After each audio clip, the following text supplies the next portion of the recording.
Hi, welcome to Instinctive Talk. I'm your host, Jay Insalaco. On this episode, I'll be talking about acceptance and what it has done for me in my recovery.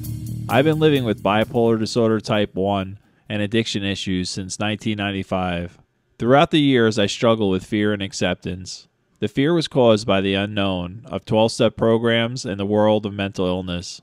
I had accepted my life of recovery from addiction faster than living with my mental illness.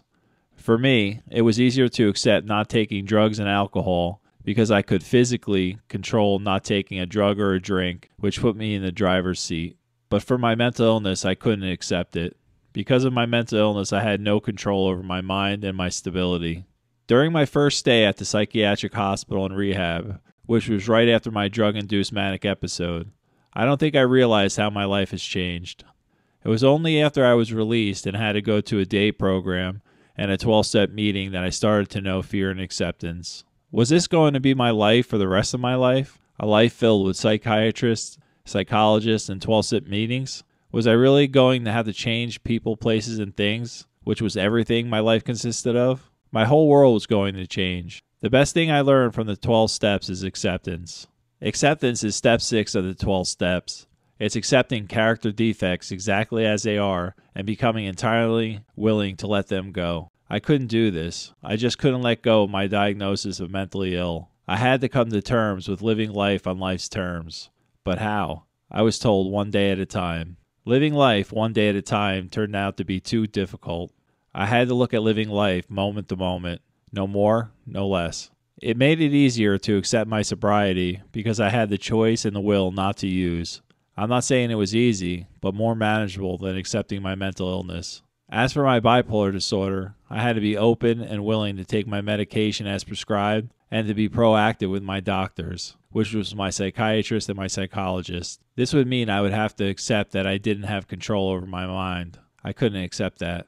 Because I was in denial of how serious my illness was, I was not in any way compliant with good mental health. It took 7 years of trial and error and many hospitalizations for me to function well. I had to start taking my illness seriously. I lived in fear. I fueled stigma in my life. It was my own stigma of mental illness. I was afraid of what people would say if they knew my story. Would people accept me? Stigma existed in my mind. It was an illusion for me, just like control. What I have learned in the last 27 years is that there is no such thing as control. It's also an illusion. What happened to me that caused the change? The day I was accepted by someone very special to me. No labels, just me. This sparked the change. Why was acceptance so important to my mental health? Because simply put, I was vulnerable and open to disappointment. I needed strength. I learned that I'm not my illness, and this gave me strength I needed to move away from fear. It was and is a process that will always be there. It will always be lurking. But I choose not to give it power. I choose to be free. Freedom comes in all forms. Freedom for me is feeling good living in my own skin. To feel good living a good mentally stable life without stress or stigma. To me, that's my freedom. Now, I'm not saying that you have to scream from the mountaintops that you have mental illness. Just realize that you're not your illness. Everyone has choices in life. My hopes are to promote a sense of freedom in the lives of my peers. My choice is to open the door to communication about mental health and addiction and to feel a sense of peace. I want to share a writing I wrote about acceptance. Acceptance.